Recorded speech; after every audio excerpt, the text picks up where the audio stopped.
Her billionaire ex-husband and his evil mother kicked her out of the family because they thought she can't give them an heir. 2 years later, they send her an invitation to his lavish wedding, just to humiliate her one last time. She didn't throw that invitation in the trash, she accepted it with pleasure. Because she isn't coming alone. She's bringing 3 little secrets, triplets born out of wedlock, and a hidden grandfather clause in the family trust that is about to turn this wedding into a war zone. They wanted a show and she's about to give them a legacy they'll never forget. This is a story of ultimate revenge, secret heirs, and a gold-digging bride who realizes she just married a pauper. Welcome back to the channel. We have an absolutely intriguing story for you today and you do not want to miss a second of this one. But before we dive into the drama, please do us a favor. Smash that like button and hit subscribe with the notification bell turned on so you never miss a story. We also love connecting with our community. So, head down to the comments right now and tell us where you are watching from. We would love to know how far our stories travel. Are you ready to see a dynasty crumble? Let's get into the story. The morning sun did not dare to shine too brightly into the private study of Othella Valerius. It knew its place, much like everyone else who entered the Valerius estate. The light filtered through heavy velvet curtains the color of dried blood, casting long, imposing shadows across a room that smelled of lemon polish, old paper, and quiet desperation. Othella sat behind her desk, a massive slab of mahogany that had intimidated senators, judges, and desperate creditors for 3 decades. She was a woman carved from ice and adorned in Chanel. Her hair was a helmet of platinum blonde, not a single strand out of place, much like her life. She held a fountain pen with a nib of solid gold, scratching it across thick, cream-colored parchment. The sound was rhythmic, almost hypnotic, scratch, scratch, scratch, like a small animal trying to claw its way out of a box. Standing by the floor-to-ceiling window was Lysander, her son. He was a beautiful man, in the way a statue is beautiful, chiseled, tall, and completely hollow. He wore a cashmere sweater that cost more than most people's annual rent, yet he wore it with the posture of a man waiting for a beating. He stared out at the manicured gardens, where gardeners were already at work pruning the hedges into unnatural, geometric shapes. "The florist is trying to cheat us," Othella said, her voice cutting through the silence without her ever looking up from her writing. She suggested domestic roses for the archway. Domestic? As if we are inviting the neighbors for a barbecue. Lysander sighed, a small puff of air that fogged the glass for a second before vanishing. "Does it matter, mother? They are just flowers. White flowers. No one will notice the origin." Othella stopped writing. The silence that followed was heavy, pressing down on the room. She slowly lifted her head, her eyes pale and sharp as diamonds. "It matters, Lysander," she said, her tone dangerously low. "Because we are Valerius. We do not do domestic. We do not do adequate. We define the standard. This wedding is not merely a celebration of your union with Cressida. It is a statement. It is a declaration to the board, to the investors, and to society that the Valerius line is secure. That the mistake of your past has been rectified." Lysander flinched. He turned from the window, his hands shoved deep into his pockets. "You mean Vianne? You don't have to call her the mistake. She was my wife." "She was a placeholder," Othella corrected him, standing up. "She was a small woman, but in this room, she loomed like a giant. A barren placeholder who wasted 2 years of our time and resources. She was weak, Lysander. Genetic dead weight. And in this family, we prune dead weight before it kills the tree." From the corner of the room, a third voice chimed in, dripping with boredom. "Can we please not talk about the ex? It's bad for my skin." Cressida Van Buren sat on a fainting couch, scrolling through her phone with a manicured thumb. She was the picture of modern aristocracy, blonde, flawlessly tanned, and possessing the distinct vacuity of someone who had never been told no in her entire life. She was the perfect vessel for Othella's ambitions, rich, connected, and completely uninterested in business. Dr. Albright sent over my latest results, by the way, Cressida noted, popping a piece of sugar-free gum. My fertility levels are, like, off the charts. He said I'm a biological goldmine. So, you can stop stressing about the heir thing, Othella. Othella smiled, a thin stretching of lips that didn't reach her eyes. I never stress, my dear. I plan. The grandfather clause is the only thing that matters. The trust is explicit. The entire estate, the voting rights, the offshore holdings, they bypass Lysander and go directly to the firstborn male heir. Until that child is born, we are vulnerable. The vultures on the board are just waiting for me to die so they can dissolve the company. That is why this wedding must be perfect. It must scream stability. Othella walked around the desk, her heels clicking sharply on the hardwood floor. She picked up a stack of heavy envelopes, ready for the final post. We have the senators, the ambassadors, the tech moguls from the coast, she listed off, flipping through them. And, of course, I have added one final invitation.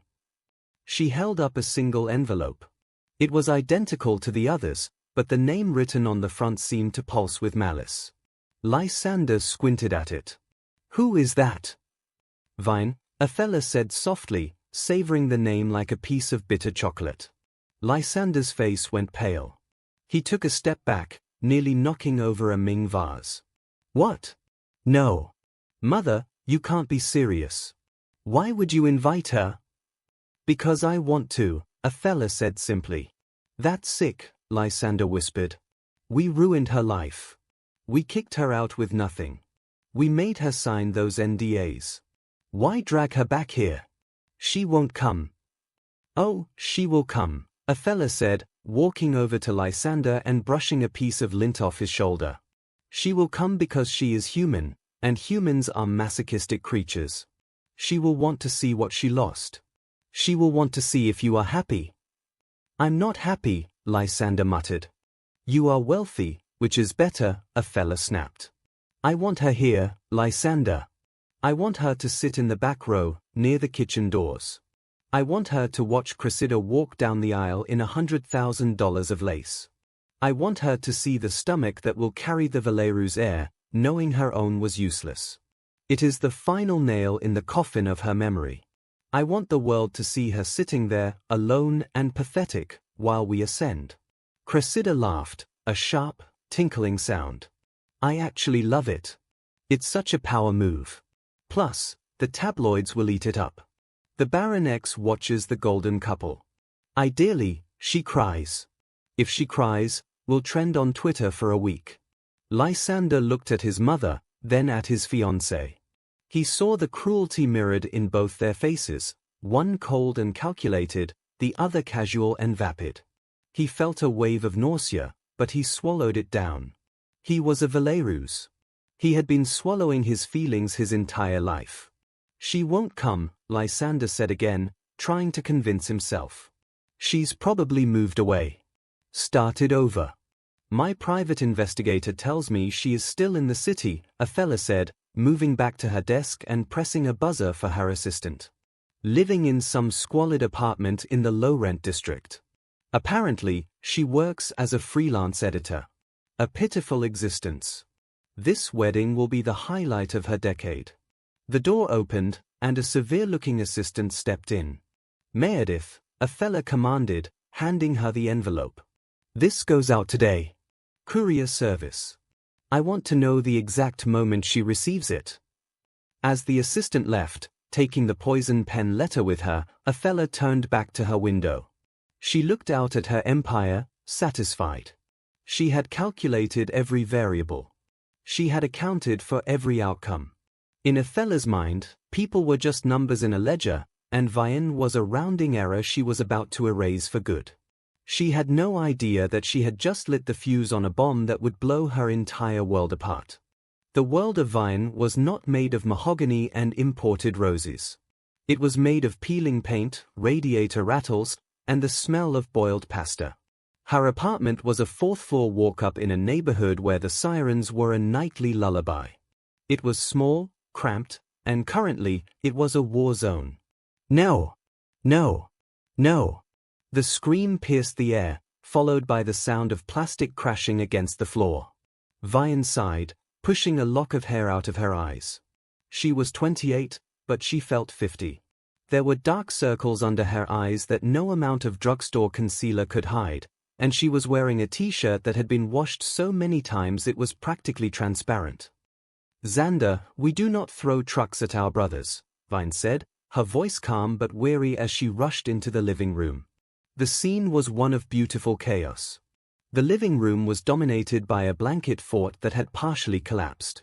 In the center of the wreckage sat 3 toddlers, identical in size, identical in their curly dark hair, and identical in the way they looked at her with wide, innocent expressions that claimed they had no idea how the truck got thrown. Triplets. 3 boys. Leo, Elio, and Xander. 2 years old. They were a force of nature, a whirlwind of energy that consumed every second of her day and every ounce of her strength. Vianne scooped Xander up, balancing him on her hip while she used her free hand to separate Leo and Elio, who were currently wrestling over a singular red block despite there being 50 other red blocks on the floor. "Okay, truce," Vianne announced. "Who wants dinner? We have the finest cuisine in the house. Macaroni and cheese with, wait for it, chopped up hot dogs." The wrestling stopped. 3 pairs of eyes lit up. "Mac cheese," they chanted in unison, a chorus of tiny voices that was the only music Vianne needed. She herded them into the kitchen, lifting them one by one into their high chairs. It was a physical workout. By the time they were all strapped in and eating, smearing orange sauce over their faces and the table, Vianne leaned against the counter, closing her eyes for just a moment. Her back ached. Her bank account was hovering in the double digits until her next freelance check cleared. She was tired. Bone tired. But as she opened her eyes and looked at them, her noisy, messy, beautiful boys, she felt that familiar surge of fierce, protective love. They were hers. Entirely hers. The divorce had destroyed her. Othella had made sure of that. The accusations of infertility, the public shame, the way Lysander had stood there and let his mother eviscerate her character, it had nearly broken her. When they kicked her out, she had nothing. And then, 3 weeks later, huddled in a motel room, she had stared at 2 pink lines on a pregnancy test. She had been terrified. If Othella knew, she would have tried to take the baby. Or worse, she would have forced an abortion to keep the divorce clean. So Vianne ran. She hid. She changed her name on her lease, she worked from home, and she vanished. She expected 1 baby. She got 3. The sound of the mail slot clattering in the hallway snapped her out of her reverence. The boys didn't notice, too busy debating the merits of eating pasta with their hands versus their spoons. Vianne wiped her hands on a dish towel and walked to the front door. The hallway was dim, the bulb flickering overhead. On the worn linoleum lay a small pile of envelopes. The electric bill. A flyer for a pizza place. A final notice for the internet. And at the bottom, something that didn't belong. It was heavy. Cream-colored. Expensive. It seemed to glow in the gloom. Vianne reached down, her heart suddenly hammering a frantic rhythm against her ribs. She knew that paper texture. She knew the weight of it. She picked it up. The return address was embossed in gold leaf, the Valerius estate. The air left her lungs. For a moment, she couldn't move. Fear, cold and sharp, spiked in her chest. Had they found her? Were they serving her papers? Had Othella discovered the boys? Her hands trembled as she walked back into the kitchen. She sat at the small, chipped table, the boys' babble fading into background noise as the world narrowed down to that envelope. She slid her finger under the wax seal. A lion, the Valerius crest, and popped it open. Othella Valerius requests the honor of your presence at the marriage of her son, Lysander Valerius, to Cressida van Buren. Vianne stared at the words, her brain struggling to comprehend them. A wedding invitation. They were inviting her to the wedding. It was so absurd, so grotesque, that she almost laughed. But then she saw the handwritten note at the bottom, in Othella's spidery, unmistakable script. "We thought you should see what real happiness looks like. Do come. We've saved a seat in the back for you. The view of the future will be quite clear from there." The cruelty of it hit her like a physical slap. It wasn't an olive branch. It was a taunt. Othella wasn't satisfied with merely ruining Vianne's life, she wanted to drag her back to witness the victory. She wanted Vianne to sit in the back and mourn the life she couldn't provide, to mourn the children she supposedly couldn't have. Tears pricked Vianne's eyes. Hot, angry tears. She remembered the way Othella used to look at her across the dinner table, like she was a stain on the tablecloth. She remembered Lysander looking at the floor while his mother called Vianne low stock. "Mommy!" The soft voice broke through her spiral. Vianne looked up. Leo was staring at her, a piece of macaroni stuck to his chin.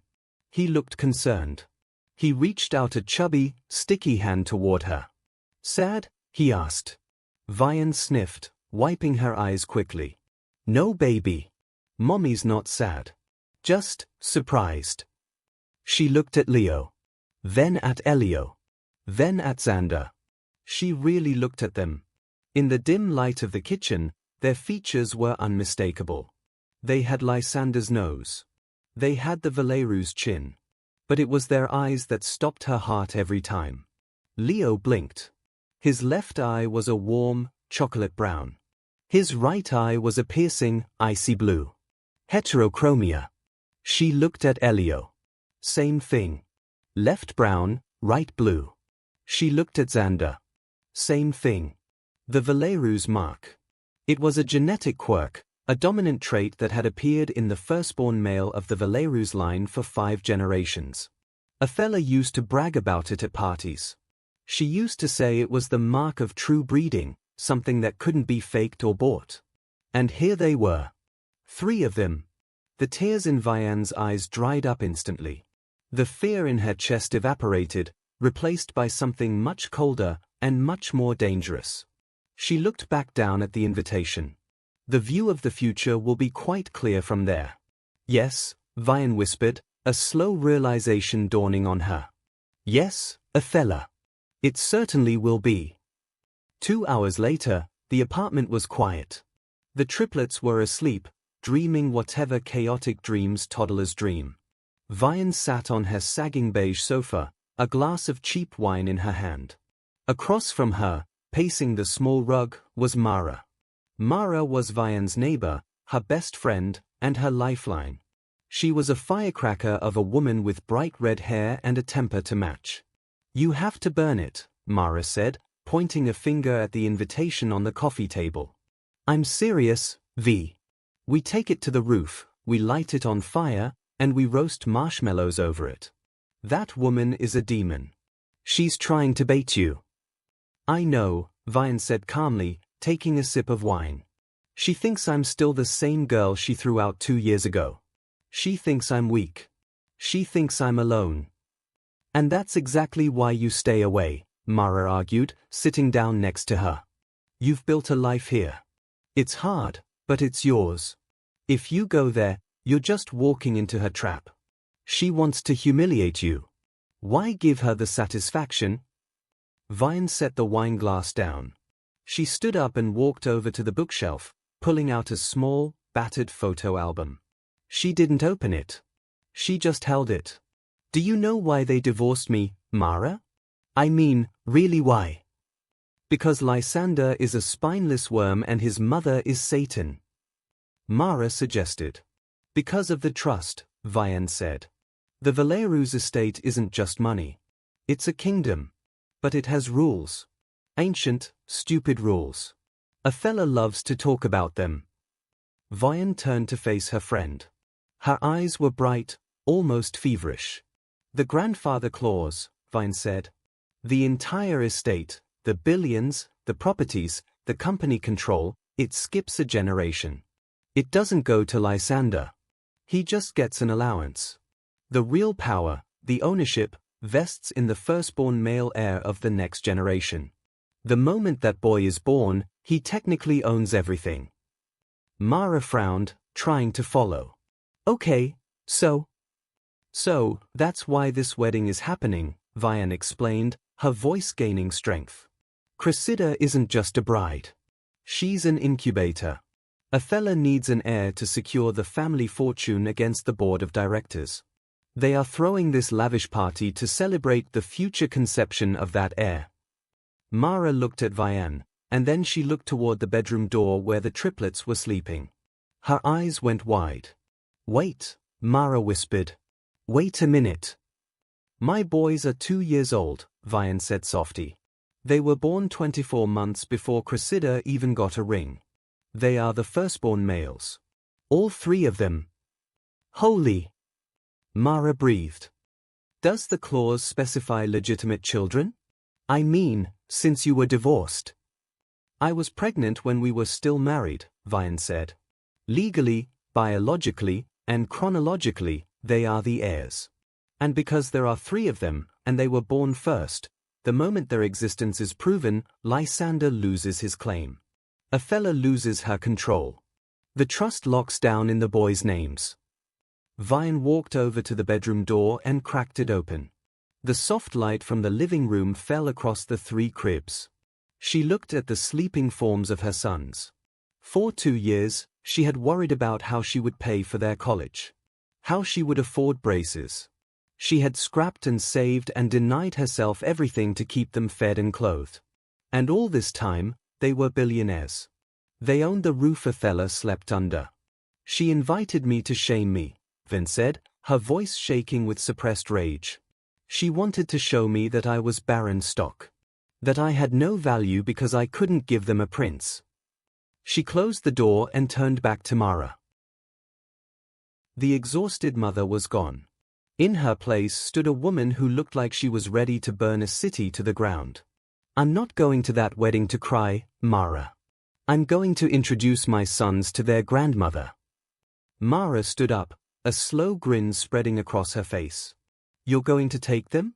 To the ceremony? I'm going to take them to the front row, Vianne corrected. I'm going to let Othella look into their eyes. I'm going to let her see the heterochromia. I'm going to let her see the Valerius mark ×3. It's going to be a bloodbath, Mara said, sounding delighted. The press will be there. The society snobs. Everyone. Good, Vianne said. She walked back to the coffee table and picked up the RSVP card. She uncapped a pen. They wanted a show, Vianne said, checking the box marked accepts with pleasure. They wanted to flaunt their legacy. She moved her hand to the line asking for the number of guests. She wrote the number 4 in bold, dark ink. I'm going to give them a legacy they'll never forget. Vianne stared at the card. She imagined the look on Lysander's face. She imagined the look on Cressida's face. But mostly, she imagined the look on Othella's face when the mistake walked in holding the keys to the kingdom. Mara, Vianne said, her voice steady and cold as steel. I need a dress. And I need 3 little tuxedos. Mara grabbed her car keys. Get your coat, V. We're going shopping. If we're going to ruin a wedding, we're going to look damn good doing it. Vianne dropped the RSVP card onto the table next to the invite. The gold lion crest seemed to be snarling at her. Vianne snarled back. The Cathedral of St. Jude was not merely a church, it was a fortress of piety built by old money to intimidate the heavens. Its stone walls had stood for 2 centuries, absorbing the whispered secrets and public lies of the city's elite. Today, however, the ancient stone was barely visible beneath a suffocating blanket of white hydrangeas, imported orchids, and enough silk ribbon to wrap the equator. The air inside was cool, conditioned to a precise 68 degrees to preserve the makeup of the socialites and the temper of the bride. The organist, a man flown in from Vienna, was playing a prelude that sounded less like a celebration and more like a funeral dirge for a very wealthy king. Othella Valerius stood in the narthex, the grand entryway separated from the main sanctuary by heavy oak doors. She was the gatekeeper of this event, and she looked the part. Her dress was a structural marvel of silver gray, stiff and unyielding. She held a glass of champagne that she had no intention of drinking, It was a prop, a scepter. Standing before her was Mr. Sterling, the chairman of the Valerius Trust Board. He was a man who looked like a tortoise in a three-piece suit, slow, deliberate, and capable of snapping a finger off if you got too close. The merger is contingent on stability, Othella, Sterling rumbled, his voice low enough to avoid the ears of the nearby press photographers. The shareholders are jittery.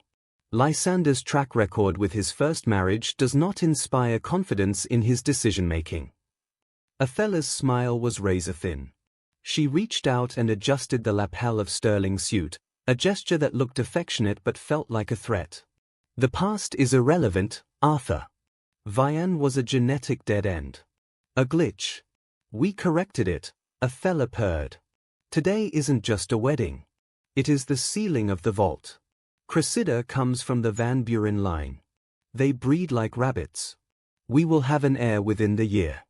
And once that child arrives, a male, preferably, given the Van Buren history, the grandfather clause activates. The estate locks down for another generation. Your shareholders can sleep soundly. Sterling nodded slowly. The grandfather clause. It's a dangerous game, Othella. Putting all that power in the hands of an infant.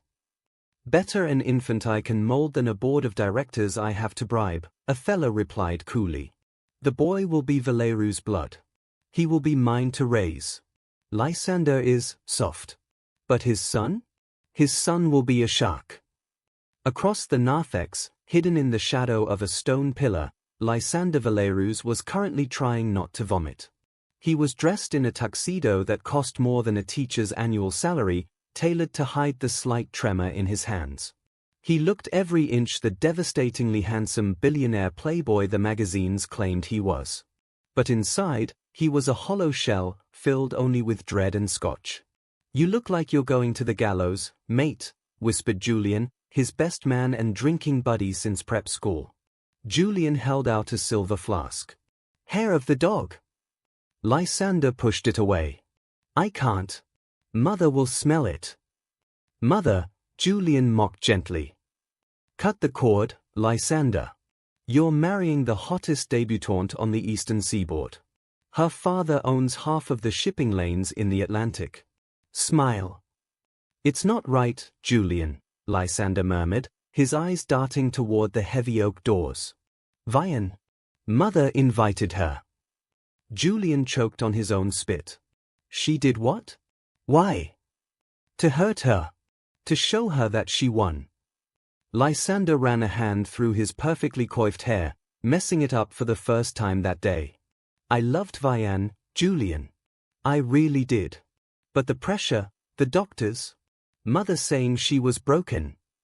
She was broken, lie, Julian said, reciting the script everyone had been fed. 2 years. No kid. In your family, that's a breach of contract. You did what you had to do. I suppose, Lysander said, his voice weak. He turned to look at the bridal suite door, which was currently vibrating with the sound of shouting. Inside the suite, Cressida Van Buren was having a meltdown over a millimeter.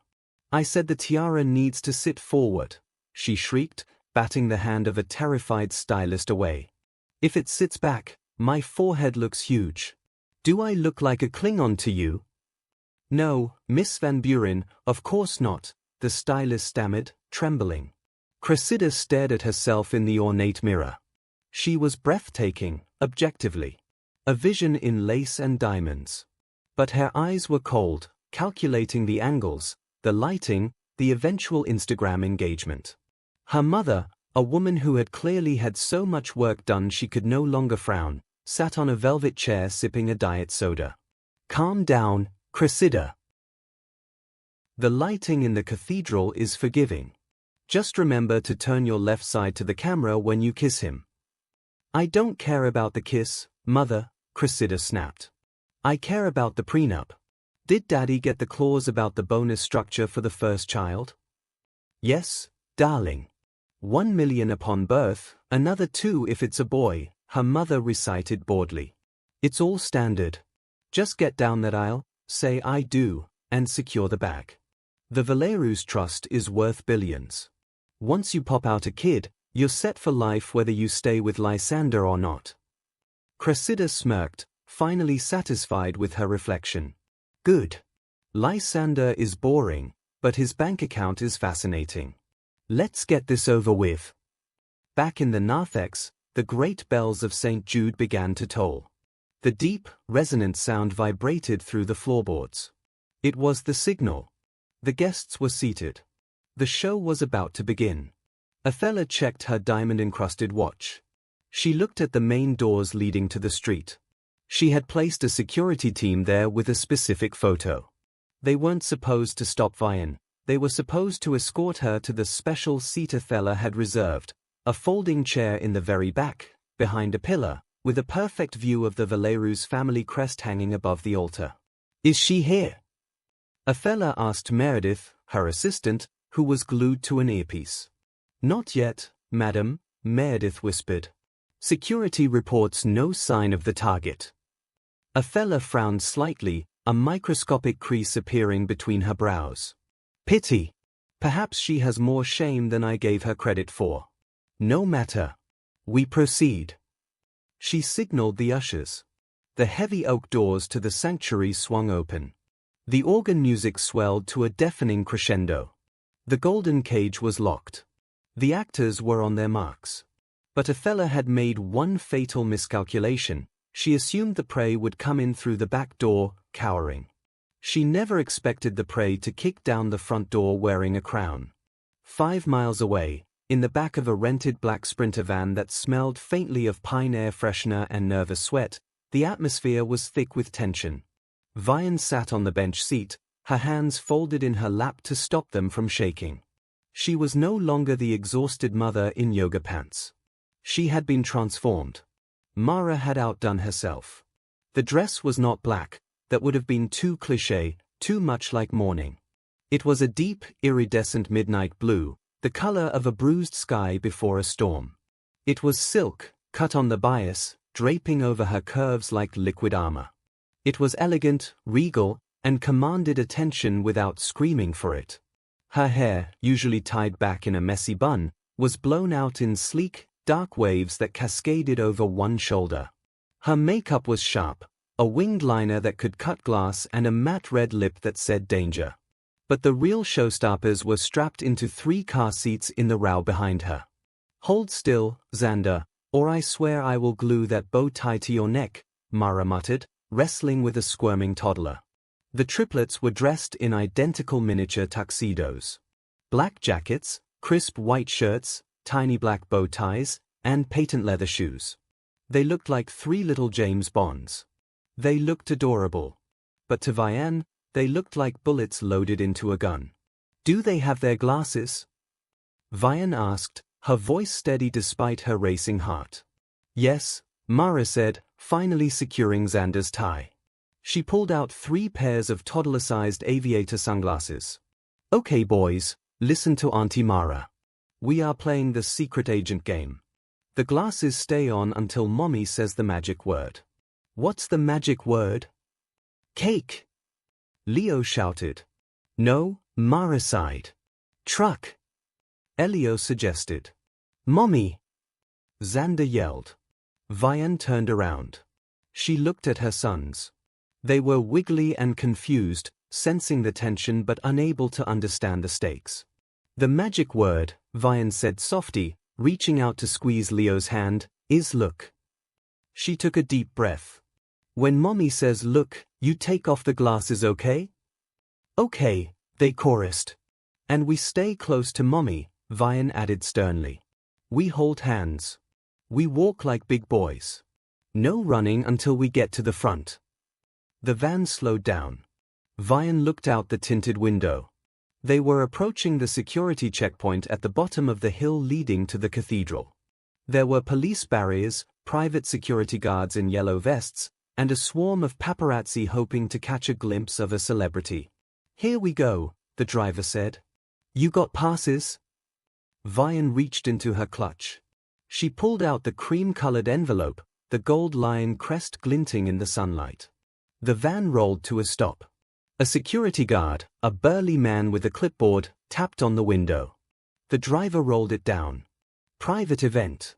Invitation only, the guard grunted. Vianne didn't speak. She simply handed the envelope through the window. The guard took it. He looked at the crest. He opened it and read the name. Vianne Valerius. She had never legally changed it back, a small act of defiance she had kept for 2 years. The guard's eyebrows shot up. He looked at his clipboard. There was a note highlighted in yellow next to her name. VIP handling. Escort to rear entrance. Mrs. Valerius, the guard said, his tone shifting from bored to alert. He peered into the back of the van. He saw the 3 children in car seats. He frowned. The invitation, it didn't mention children. The invitation said the family. Vianne lied smoothly, her voice cool and aristocratic. It was a voice she hadn't used in 2 years, the voice of a woman who belonged in the mansions on the hill. These are Lysander's nephews. Ring bearers. Last-minute addition. You know how Othella is about details. The guard hesitated. He knew Othella Valerius. He knew that if he delayed a last-minute addition authorized by the matriarch, he would be unemployed before lunch. And the woman in the back seat looked terrifyingly confident. Right? The guard mumbled. Go ahead. But you're late. The ceremony is starting. We prefer to make an entrance, Vianne said. The gate arm lifted. The van rolled forward, climbing the hill toward the towering stone facade of St. Jude's. Mara exhaled a breath she seemed to have been holding for 10 minutes. Okay. That worked. Now for the hard part. Vianne turned to Mara. You stay in the van with the driver until I'm inside. I have to do this part alone. Are you sure? Mara asked, looking worried. They're going to be heavy. And they are fast. I can handle them, Vianne said. She looked at the boys, who were now wearing their sunglasses, looking cool and utterly oblivious to the fact that they were about to dismantle a dynasty. They know who they are. They are Valerius men. They know how to own a room. The van stopped in front of the massive wooden doors. The music from inside was audible even here, a soaring hymn about joy and fidelity. The irony was palpable. Vianne unbuckled her seatbelt. She turned to the boys. Okay, my loves, she whispered. Time to go see Daddy. She opened the van door. The air was crisp. The paparazzi were clustered further down the steps, held back by ropes. A few flashes went off as they saw the sleek dress and the children, but they were confused. Who is that? Is that a cousin? Vianne helped the boys down. 1, 2, 3. They stood on the pavement in their little tuxedos and sunglasses. Mara handed Vianne a sleek leather leash, stylish, subtle, but necessary to keep 3 two-year-olds from bolting into traffic. They held hands, forming a chain. Vianne straightened her spine. She smoothed the silk of her dress. She channeled every ounce of pain, every sleepless night, every tear she had shed over the last 2 years. She forged it into a shield. She walked up the stone steps. The ushers at the door, 2 young men in tails, looked at her in confusion. They saw the invitation in her hand. They saw the confidence. They assumed she was royalty they hadn't been briefed on. The ceremony has begun, madam, one whispered urgently. I know, Vianne said. Open the doors. The usher hesitated. Open the doors, Vianne commanded, her voice ringing with authority. Or do you want to explain to Othella why her grandchildren were left on the porch? The usher's face went slack. Grandchildren? He scrambled to the handle. He signaled his partner. Slowly, heavily, the great oak doors of the cathedral began to creak open. The light from the outside world spilled into the dim, candlelit sanctuary, cutting a bright, blinding path down the center aisle. Inside the cathedral, the atmosphere was one of reverent boredom. The bishop, a man in gold robes who looked like he enjoyed the wine a bit too much, was droning on about the sanctity of union. Lysander stood at the altar, sweating. He stared straight ahead, afraid to look at his mother in the front row, afraid to look at the bride beside him. Cressida was perfect, a statue of lace, but he could hear her breathing, short, shallow breaths of impatience. Othella sat in the front pew, her back straight as a rod. She was scanning the room with her peripheral vision, annoyed. Where was Vianne? Had the little mouse decided to stay in her hole after all? It was disappointing. Othella had wanted a victory lap. And if anyone here can show just cause why these two should not be joined. The bishop intoned, reciting the ancient formula. It was purely ceremonial. Nobody ever objected at high society weddings. It was gauche. But then, a sound cut through the silence. The massive rear doors, which were supposed to remain closed until the recessional, groaned open. The heavy thud of the wood hitting the stoppers echoed like a gunshot in the quiet church. A collective gasp rippled through the congregation. 600 heads turned. Necks craned. Whispers hissed like steam escaping a pipe. Who is late? Who dares interrupt Othella Valerius? The light from the open doorway was blinding at first, creating a silhouette. A woman. Tall, slender, dressed in midnight blue. And beside her, 3 small shapes. Vianne stepped out of the light and into the nave. The door shut behind her with a booming finality, sealing the room. The silence that followed was absolute. It was a vacuum. Vianne began to walk. She didn't walk to the side. She didn't scurry to the shadows behind the pillars. She walked straight down the center aisle, the crimson runner feeling soft beneath her heels. The sound of her heels on the marble floor between the carpet runners was the only sound in the building. The triplets walked with her. They were holding hands, stumbling slightly as toddlers do, but looking remarkably composed in their sunglasses. The sight was so incongruous, a stunning woman in a gala gown walking 3 miniature secret agents down the aisle of a wedding, that the guests were too stunned to speak. As she passed the back pews, the whispers started. Is that Vianne? My God, she looks incredible. Who are the children? Triplets? Did she adopt? Vianne kept her eyes forward. She focused on the altar. On the back of Lysander's head. Lysander felt the shift in the room. He felt the air pressure drop. He turned slowly, disregarding the bishop. He saw her. For a second, his heart stopped. She was more beautiful than he remembered. Not the pale, crying girl he had abandoned, but a queen returning from exile. And then he saw the boys. His knees went weak. He grabbed the altar rail to steady himself. 3 of them. Identical. Dark hair. The Valerius jawline. Cressida turned. Her perfect mouth dropped open. What is this? She hissed. Who invited the daycare? Othella, sensing the disruption, stood up from her front row seat. She turned around, ready to eviscerate the intruder with a look. She saw Vianne. Her eyes narrowed. The audacity, she thought. She brings borrowed children to mock me? Vianne stopped. She was 10 feet from the front row. 10 feet from Othella. 20 feet from the altar. The entire church held its breath. The organist had stopped playing, his hands hovering over the keys.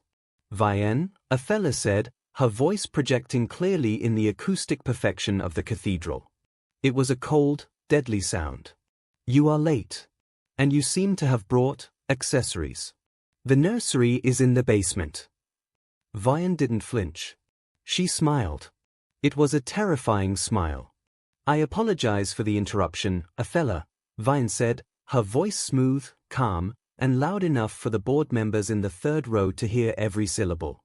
But the invitation was addressed to the family. And I couldn't very well leave the heirs at home. Heirs?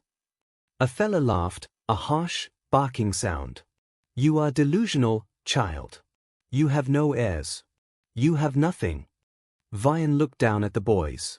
They were shifting, bored by the stillness. Xander tugged on her dress. Mommy, cake now? Xander asked loudly. A ripple of laughter, nervous, hysterical, ran through the crowd. Almost, baby, Vianne said.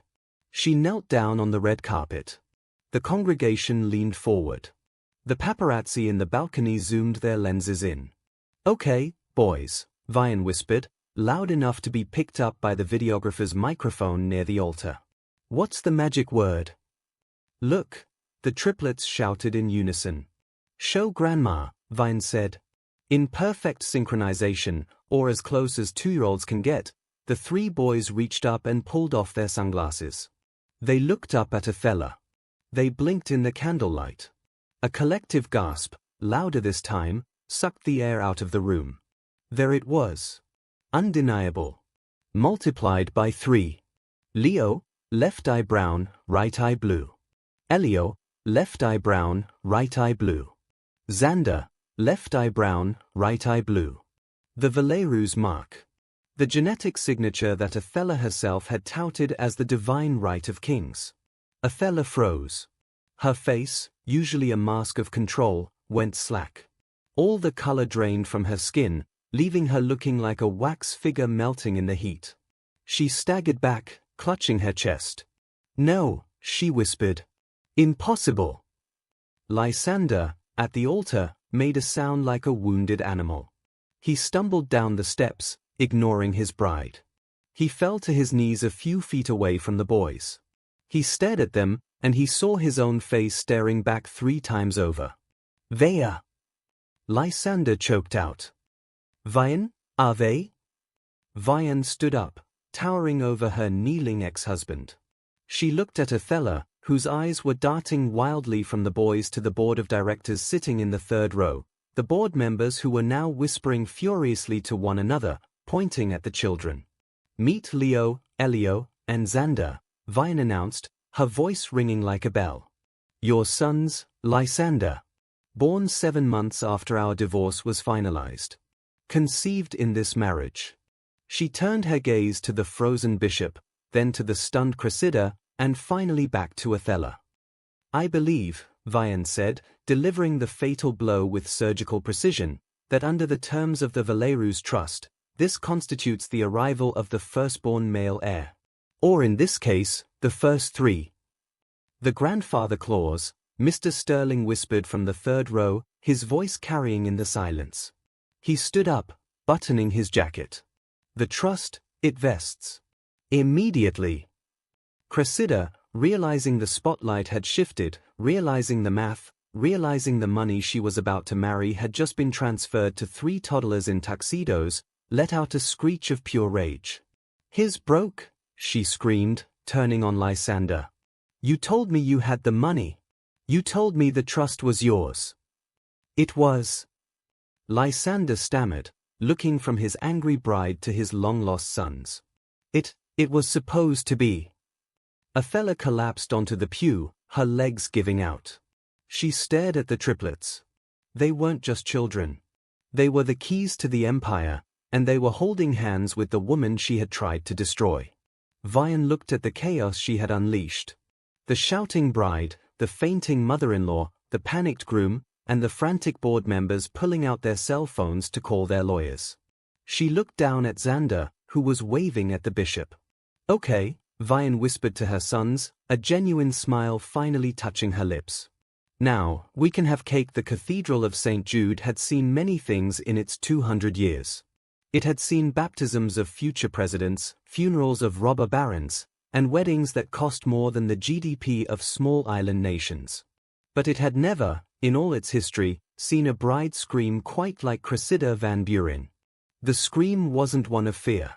It was the high-pitched, glass-shattering frequency of a woman realizing her return on investment had just dropped to 0. "Broke!" Cressida shrieked, the word bouncing off the vaulted ceilings and echoing back with mocking clarity. She turned on Lysander, who was still kneeling on the carpet, staring at his newfound sons like a man who had been hit by a metaphysical truck. "Tell me it's not true, Lysander," Cressida demanded, grabbing the lapels of his tuxedo and shaking him. The sheer force of her rage dislodged his boutonnie, a white orchid that fell sadly to the floor. "Tell me you didn't just lose the portfolio to a bunch of diaper-wearing accidents." Lysander looked up at her, his eyes unfocused. "Cressida, look at them. They have the eyes. They're mine." "I don't care about their eyes," Cressida yelled, her face contorted into a mask of ugly entitlement. I care about the merger. My father conditioned the shipping deal on your access to the trust's capital reserves. If the trust vests in them, she pointed a manicured finger at the triplets, who were currently trying to untie Vianne's shoelaces, then you have no capital. You have no leverage. You have nothing. Mr. Sterling, the chairman of the board, stepped out from the third pew. He was a man who moved with the slow, inevitable momentum of a glacier. He adjusted his spectacles, ignoring the scandalized whispers of the 600 guests behind him. Miss Van Buren is essentially correct, Sterling said, his voice dry and devoid of sympathy. According to the bylaws of the Valerius Family Trust, Section 4, Paragraph A, the grandfather clause stipulates that upon the verified birth of the first male heir of the new generation, the trust's assets, comprising the entirety of the estate, the stock majority, and the liquid holdings, immediately transfer to said heir. Or heirs. Sterling looked down at Leo, Elio, and Xander. Xander looked back and blew a raspberry. The transfer is automatic, Sterling continued. It does not require probate. It does not require a signature. It is a biological trigger. As of the moment of their birth, Lysander Valerius reverted to the status of a beneficiary dependent. He receives a monthly stipend, subject to the approval of the heir's legal guardian. The silence that followed was heavy enough to crush a diamond. Stipend? Cressida whispered, horrified. Like an allowance. A modest one, Sterling confirmed.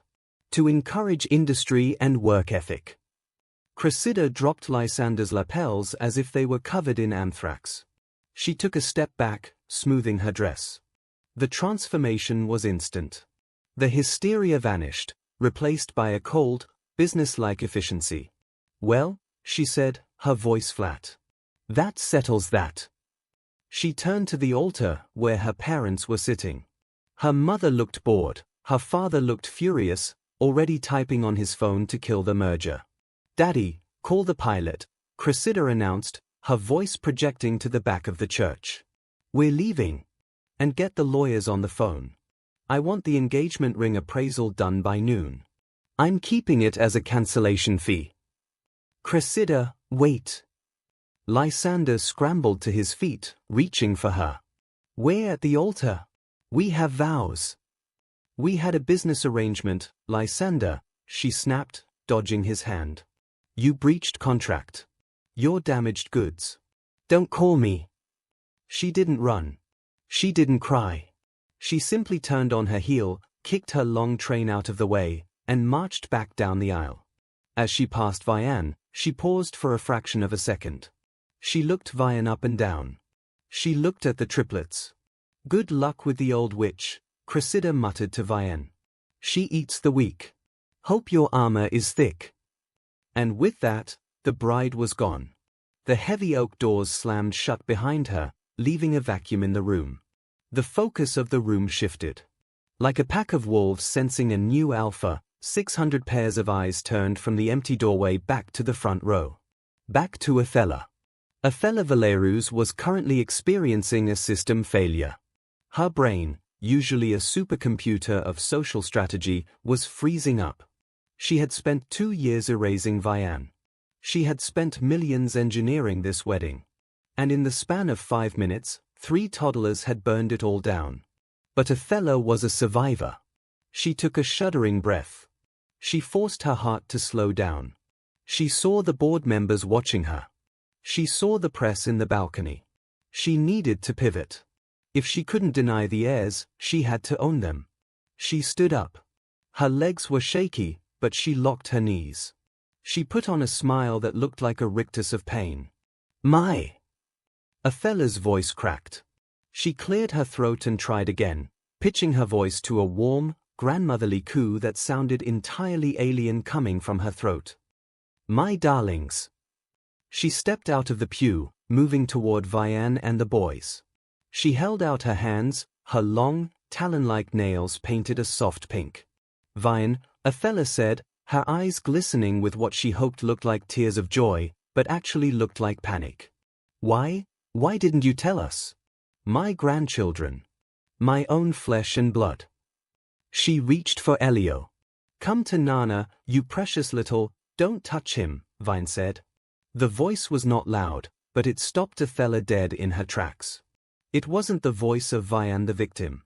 It was the voice of Vianne the guardian. I beg your pardon. Othella blinked, her hand hovering in the air. I said, don't touch him, Vianne repeated. She reached down and picked up Elio, settling him on her hip. You don't get to play Nana, Othella. Not after you paid a lawyer to tell me my womb was a barren wasteland. Not after you sent me an eviction notice on my birthday. You don't get the photo op. The guests gasped. This was a breach of protocol so severe it was almost thrilling. No one spoke to Othella Valerius that way. Vianne, be reasonable, Othella hissed, her smile slipping. This is a family matter. We are in public. We can discuss the misunderstanding at the estate. There is no misunderstanding, Vianne said. And we aren't going to the estate. We're going to a lawyer. She turned to Mr. Sterling. Mr. Sterling, Vianne said. You recognize the children? The resemblance is definitive, Sterling admitted, looking at the boy's mismatched eyes. And the timing aligns with the divorce proceedings. Legally, they are the presumptive heirs. However, we will need a formal DNA test to satisfy the bylaws. Fine, Vianne said. Do you have a lab on retainer? We do, Sterling said. We can have a mobile phlebotomist here in 20 minutes. We can use the vestry. Good, Vianne said. She looked at Lysander, who was standing alone at the altar, looking like a man who had forgotten his own name. Lysander, you'll need to provide a sample too. Yes, Lysander mumbled. He looked at Vianne, his eyes filled with a mix of awe and terror. Vianne, I didn't know. I swear to God, I didn't know. I know you didn't, Vianne said, her voice softening just a fraction, but only for a second. Because you never asked. You just listened to your mother. Vianne turned back to the congregation. She saw the shocked faces of the elite. She saw the hunger in the eyes of the reporters. Show's over, Vianne announced. There will be no wedding. But please, enjoy the cake. I hear it cost $15,000. It would be a shame to waste it. She turned and walked toward the side door leading to the vestry, the triplets trailing behind her like a royal entourage. Mr. Sterling and the other board members followed immediately, ignoring Othella completely. Othella stood alone on the red carpet, surrounded by white flowers that suddenly looked like funeral wreaths. For the first time in 40 years, she was not the most important person in the room. She was obsolete. The vestry of St. Jude's was a room usually reserved for priests to robe and unrobe, smelling of incense and old linen. Now, it was a makeshift war room. Vianne sat in a high-backed wooden chair, Elio asleep on her lap. Leo and Xander were on the floor, happily shredding a hymnal they had found. Opposite her sat Mr. Sterling and 3 other members of the Board of Trustees. They were looking at the triplets with the same expression a starving man looks at a steak. These children represented stability. They represented a lock on the assets for at least 18 years. Lysander sat in the corner, holding an ice pack to his head. Othella was pacing the room like a caged tiger, her Chanel suit looking increasingly like armor. A nurse, brisk and professional, was finishing swabbing the inside of Xander's cheek. All done, the nurse said, sealing the vial. I'll run these through the rapid analyzer. It's the same tech we use for high-priority paternity suits. 99.9% accuracy. Give me 30 minutes. The nurse left. The door clicked shut. I cannot raise the heirs to $1 billion trust in a walk-up. Actually, Mr. Sterling interrupted, clearing his throat. That is precisely what we need to discuss. The squalid conditions are about to change. Sterling opened a leather briefcase and pulled out a thick document. He laid it on the table. Mrs. Valerius, or Ms. Valerius, as you prefer, Sterling began, addressing Vianne. The grandfather clause is not merely a transfer of title. It is a transfer of resource allocation. Upon positive confirmation of paternity, the trust is obligated to provide for the maintenance, education, security, and general welfare of the heirs in a manner befitting their station. What does that mean in English? Vianne asked. It means, Sterling said, that the trust covers everything. Housing, staff, security, travel, medical. It is an unlimited draw, subject to the approval of the guardian. And who is the guardian? Othella demanded. I am the matriarch. I am the trustee. You were the trustee, Sterling corrected her, a hint of satisfaction in his voice. The trust was set up by your late husband's father, Othella. He didn't like you very much, if you recall. He wrote the bylaws specifically to bypass your control once the next generation arrived. Sterling turned back to Vianne.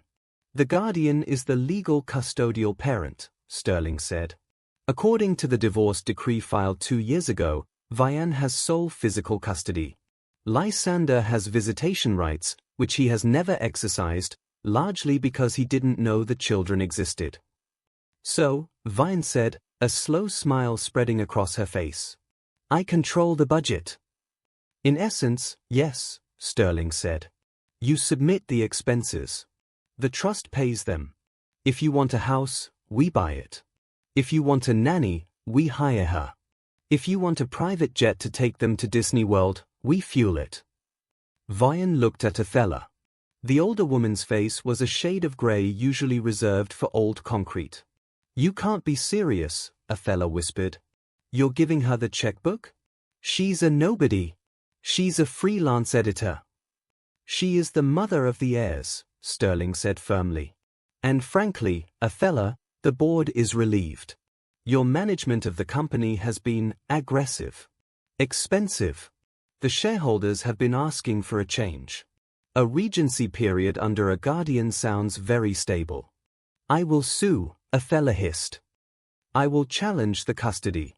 I will prove she hid the children maliciously. Maliciously? Vianne laughed.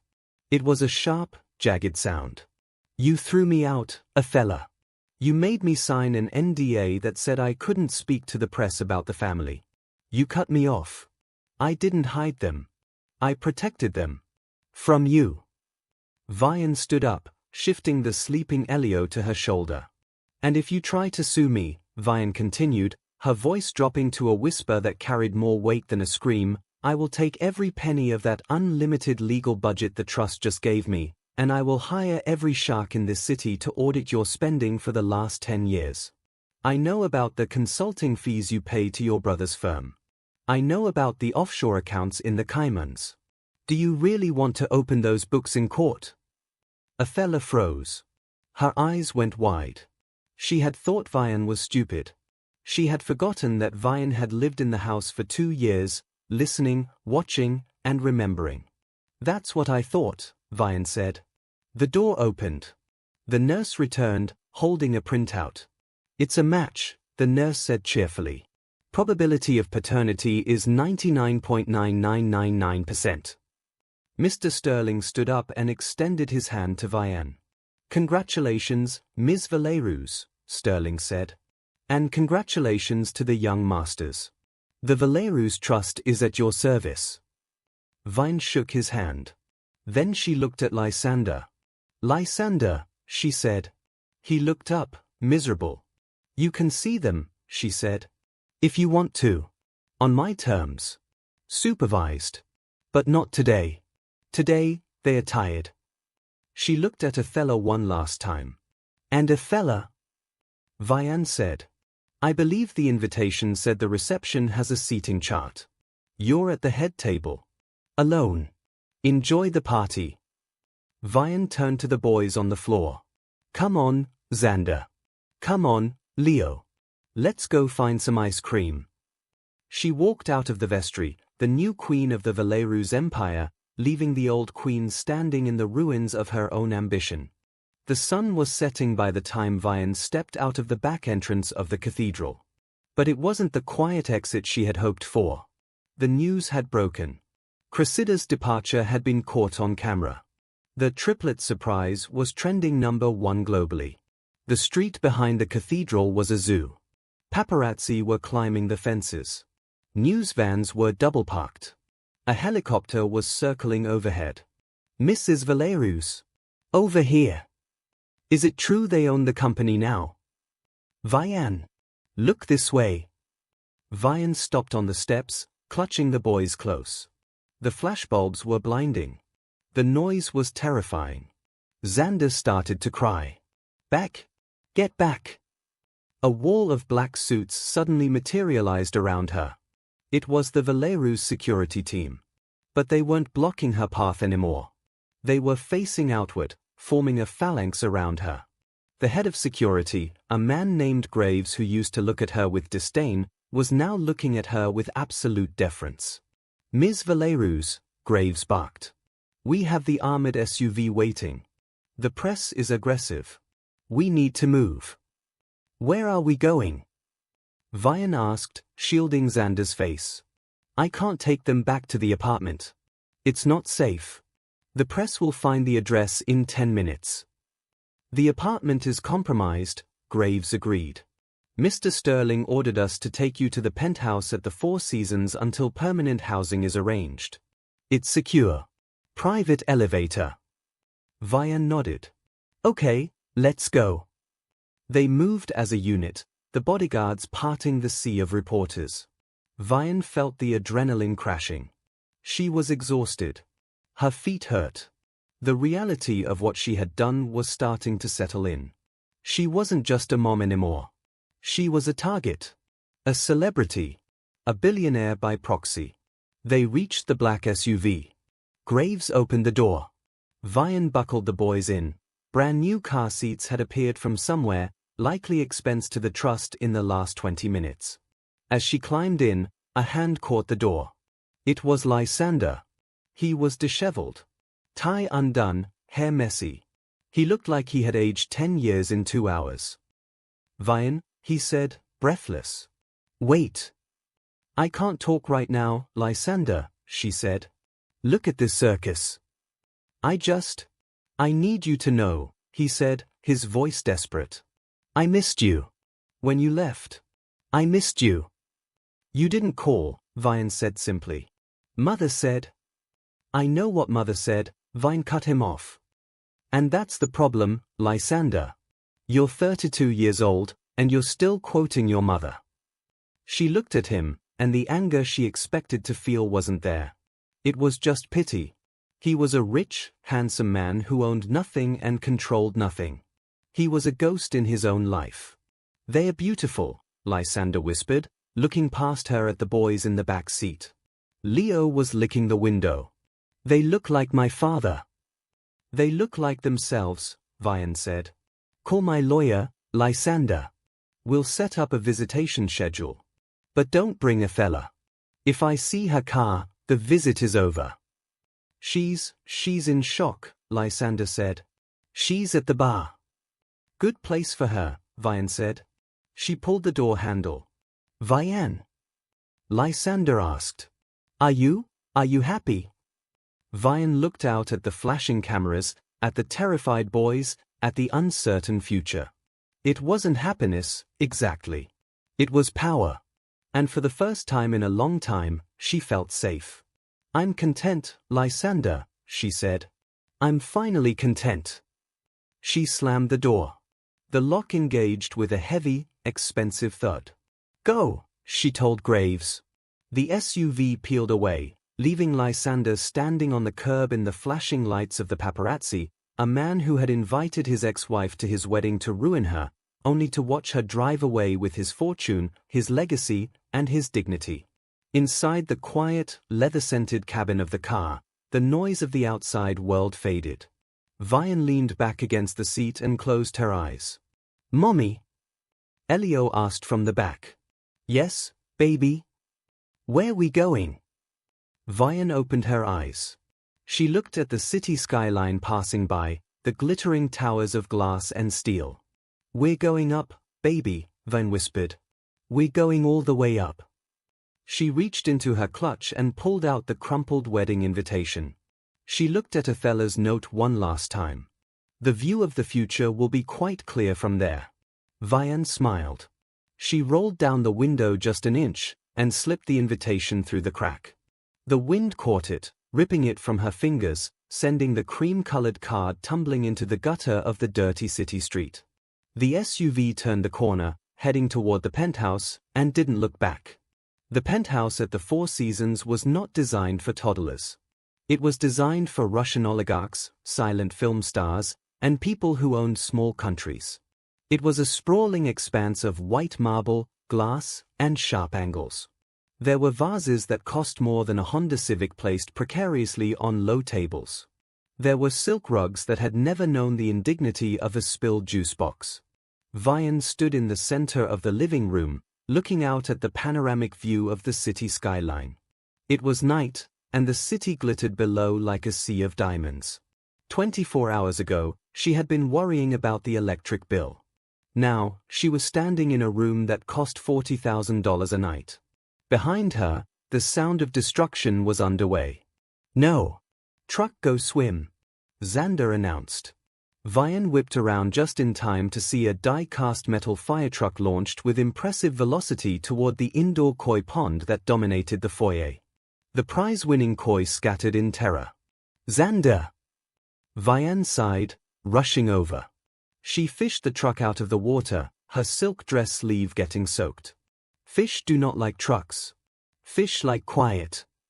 Fish boring, Leo declared from the sofa, where he was currently bouncing on cushions upholstered in hand-woven Italian linen. Vianne looked around. It was beautiful. It was safe. And it was completely terrifying. The door to the service hallway opened, and a man in a tuxedo wheeled in a silver cart. This was Henri, the hotel's night manager, who had been assigned to her personally by the panicked board of directors. "Dinner is served, madam," Henri said, his voice smooth as velvet. The chef prepared the menu as requested. Chicken nuggets. And macaroni and cheese. He lifted the silver cloche with a flourish. Vianne stared. The chicken nuggets were not the dinosaur-shaped frozen ones she bought in bulk. They were artisanal, panko-crusted morsels of organic, free-range breast meat, arranged in a geometric spiral. The macaroni and cheese featured a blend of Gruyere and aged cheddar, garnished with a sprig of parsley that looked like it had been trimmed by a laser. "Henri," Vianne said softly. "They look wonderful. But do you have ketchup?" Henri paused. A flicker of pain crossed his face, as if she had asked him to kick a puppy. "Ketchup, madam?" "Yes," Vianne said, enjoying the absurdity of it. "The red stuff in the plastic bottle. If there is no ketchup, there is no peace. That is the law of the toddler." "I shall send a runner to the kitchen immediately," Henri said, bowing stiffly. "And for you, madam?" The chef prepared a Dover sole. "That's fine," Vianne said. "And Henri? Can we get these vases moved? Ideally to a different zip code? Before one of them becomes a casualty." "Consider it done." As Henri retreated to secure the ketchup, Vianne sat on the floor with the boys. She pulled the low coffee table toward them, turning the ultra-luxury meal into a picnic. Elio climbed into her lap, smearing cheese on her $40,000 dress. She didn't care. "Mommy?" Elio asked, his mouth full. "Grandma is scary." Vianne stopped mid-chew. She looked at her son. He was 2. He shouldn't have to know what scary meant in the context of family. "Grandma is loud," Vianne corrected gently. "Like a thunderstorm. But thunderstorms can't hurt us inside the house. We have a good roof now." "Daddy sad," Leo added, stabbing a nugget. "Daddy cry." Vianne felt a pang of guilt. Not for Othella, never for Othella, but for Lysander. He was weak, yes. He was a coward. But seeing him on that curb, abandoned by his bride and his mother, looking at the sons he never knew he had was tragic. "Daddy was surprised," Vianne said carefully. "Sometimes grown-ups cry when they are surprised." Her phone buzzed on the marble floor. It was a new phone, provided by Mr. Sterling. The screen lit up with a name she recognized from the news, Not from her contact list, Arthur Sterling. She picked it up. Mr. Sterling, Vianne said, putting on her business voice. It is 9 p.m. Do the bylaws require me to work the night shift? My apologies, Ms. Valerius. Sterling's voice was gravelly and serious. But the situation is fluid. The press release has gone out confirming the paternity. The stock market responded favorably. The shares are up 4% in after-hours trading. Apparently, the market likes the idea of the triple heirs. It implies longevity. I'm glad my children are boosting your portfolio, Vianne said dryly. Was there a reason you called? Yes, Sterling said. Othella. She has summoned an emergency meeting of the family council for tomorrow morning. 9 a.m. At the estate. I don't answer to the family council, Vianne said. I answer to the trust. Technically, the council advises the trust, Sterling warned. And she has retained counsel. Not the family lawyers. She hired Marcus Vargo. Vianne went cold. She knew that name. Everyone in the city knew that name. Marcus Vargo was the grim reaper of matrimony. He was the lawyer you hired when you didn't just want to win, you wanted to burn the other person's life to the ground and salt the earth. Vargo, Vianne whispered. She's going for custody. She's going for blood, Sterling corrected. She can't challenge the DNA. So she will challenge the environment. She will claim you are unfit, that you hid the heirs maliciously to damage the company, and that you are using them for financial gain. She wants to be appointed as the guardian of the estate, which would give her control of the money even if you keep physical custody of the boys. Vianne looked at the triplets. They were currently building a tower out of the artisanal chicken nuggets. They were happy. They were safe. She wants the money, Vianne said, her voice hardening. She doesn't care about the boys. She just wants the checkbook back. Precisely, Sterling said. And Vargo is good. He will tear you apart if you aren't ready. I strongly suggest you skip the meeting. Let me handle it. Vianne stood up. She walked to the window. She looked at her reflection in the glass, the woman in the ruined silk dress, holding a ketchup-smeared napkin. 2 years ago, she would have hidden. She would have let the men in suits handle it. She would have been the quiet, obedient wife. But that woman died the day Othella kicked her out. No, Vianne said. If I skip the meeting, I look weak. I look like I have something to hide. Vianne, this is a shark tank, Sterling warned. I'm not a fish anymore, Arthur, Vianne said. I'm the mother of sharks. I'll be there at 9 a.m. And Arthur? Yes. Have Henri press my suit. The red one. She hung up the phone. She looked at the city lights. Okay boys, Vianne said, turning back to the nugget tower. Finish your dinner. Mommy has to go to war in the morning. The Valerius estate was usually a place of manicured silence. Tonight, it felt like a funeral home where the corpse had suddenly sat up and started screaming. Othella Valerius sat in her private drawing room. The fireplace was roaring, but the room felt freezing. She was not wearing Chanel tonight. She was wearing a silk dressing gown, and for the first time in decades, her hair was unpinned, hanging limply around her face. She looked older. She looked haunted. Across from her sat Lysander. He was still in his tuxedo trousers and white shirt, though the tie was gone and the collar was unbuttoned. He was staring into a glass of amber liquid as if the answers to the universe were drowning in it. And pacing the floor in front of the fire was Marcus Vargo. Vargo was a man who looked like he had been manufactured in a wind tunnel, sleek, sharp, and aerodynamic. He wore a suit that cost more than Vianne's new car. He had a smile that didn't reach his eyes, it just exposed his teeth. It's a disaster, Othella, Vargo said, his voice a smooth baritone. From a PR perspective, it's a nuclear winter. The barren ex-wife returns with triplets? The public loves her. She's Cinderella with a vengeance. And you? You're the wicked stepmother. I don't care about the public. Othella snapped, throwing a crystal coaster into the fire. It shattered with a satisfying pop. I care about the trust. Do you understand what happened today? That woman has the authority to audit my accounts. She has unlimited draw. If she wants to buy a private island, Sterling has to cut the check. Only if it benefits the children, Vargo corrected. She'll argue the island provides fresh air. Othella shrieked. She's vindictive, Marcus. She knows where the bodies are buried. She lived here for 2 years. She heard things. She saw the invoices from the senator's re-election campaign. Lysander looked up, his eyes bleary. Maybe she deserves it, Mother. We weren't kind to her. Othella spun on him, her eyes blazing. Be quiet. You useless, spineless boy. This is your fault. If you had just managed your wife, if you had kept her on a leash, we wouldn't be in this mess. I didn't know, you said. How does a man not know he has 3 sons? Because you told me not to contact her. Lysander shouted back, finding a rare spark of defiance. You told me she was dead to us. You intercepted her letters. I bet she tried to tell me, didn't she? And you burned them.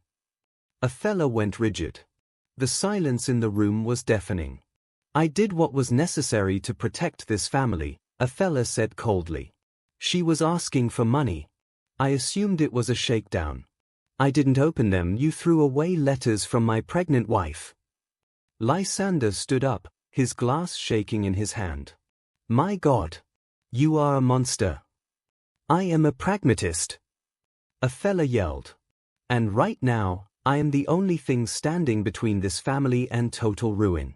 If Vianne looks into the Cayman accounts, if she sees the leverage we used for the merger, we go to prison, Lysander. Federal prison. Do you understand? Lysander paled. He sat back down heavily. Prison? Creative accounting, Vargo interjected smoothly. Standard practice in high finance, but technically illegal if scrutinized by a hostile party. And Vianne is very hostile. Vargo stopped pacing. He turned to Othella. We cannot attack the paternity, Vargo said. The DNA is solid. The grandfather clause is ironclad. The assets belong to the boys. Then what do we do? Othella demanded. We attack the guardian, Vargo said. He pulled a file from his briefcase. I've been digging since the church doors opened. Vianne has been living in a low-income district. No steady job. Freelance work. And here's the interesting part. 6 months ago, she was treated for exhaustion at a free clinic. Prescribed mild anti-anxiety meds. So? Lysander said. She was raising triplets alone. Of course she was exhausted. In a courtroom, Vargo said, smiling his shark smile, exhaustion looks like instability. Medication looks like dependency. We paint a picture, Othella. We paint a picture of a woman who is overwhelmed, mentally fragile, and potentially dangerous to the heirs. Dangerous? Lysander scoffed. She's a great mother. You saw the boys. They are happy. They are 2 years old, Vargo said. They are easily manipulated. We argue that Vianne hid them for 2 years not to protect them, but to weaponize them. We argue that she deprived them of their birthright, the medical care, the security, the education of the Valerius estate, out of spite. That is neglect, Lysander. Emotional and financial neglect. Othella's eyes lit up. She saw the angle. Yes, she breathed. She denied the heirs their heritage. She put them at risk living in that slum. Exactly, Vargo said. We file an emergency motion for co-guardianship of the estate. We argue that while Vianne can keep physical custody, because taking babies from their mother looks bad to a jury, she is incompetent to manage the financial assets. We ask the court to appoint a financial conservator for the trust. Me, Othella said. You, Vargo agreed. You get control of the money. She gets the diaper duty. You approve her allowance. You tighten the leash until she breaks. And when she breaks, we take full custody. Lysander stared at them. He looked at his mother, then at the lawyer. He saw the machinery of destruction revving up again, the same machinery that had crushed his marriage 2 years ago. "This is wrong," Lysander whispered. "She won. Let her have it." "If she has it, we lose everything," Othella hissed. "Are you with us, Lysander? Or are you going to go live in a cardboard box?" Lysander looked into his scotch. He hated himself. He hated his mother. But he loved his comfort. He was a Valerius, after all. "Do what you have to do," Lysander murmured. "Just don't hurt the boys." "The boys are the assets," Othella said, smoothing her dressing gown. "We never hurt the assets." She turned to Vargo. "She's coming tomorrow morning at 9, Othella said. "Prepare the ambush." Vargo clicked his pen. "I'll have the papers drawn up by dawn." The conference room at Valerius Enterprises was designed to intimidate. It was on the 4th to 5th floor, a glass box suspended in the sky.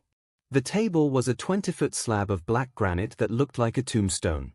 At 8:55 a.m., Othella Valerius sat at the head of the table. She had rebuilt herself. The dressing gown was gone, replaced by a suit of charcoal gray so sharp it could cut skin. Her hair was back in its helmet. Her face was a mask of icy composure. To her right sat Marcus Vargo, arranging stacks of documents like ammunition.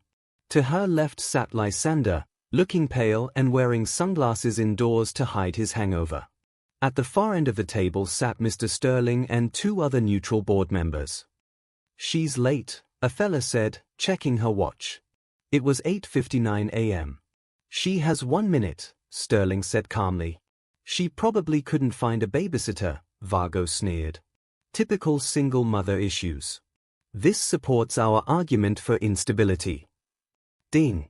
The elevator doors at the far end of the hall slid open. Vianne stepped out. She was not wearing the floral prints of her past life.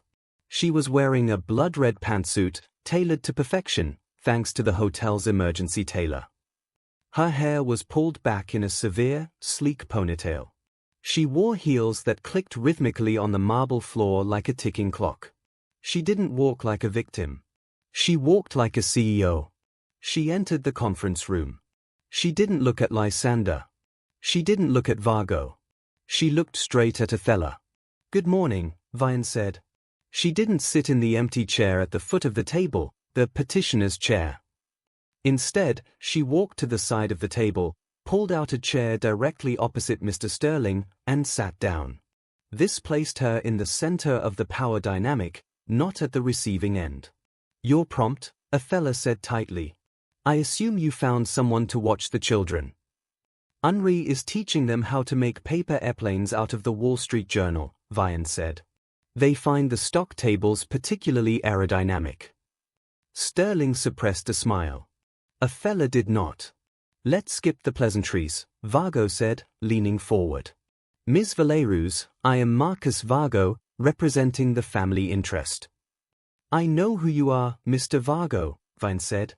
"You're the man Othella hires when she wants to bully someone into submission.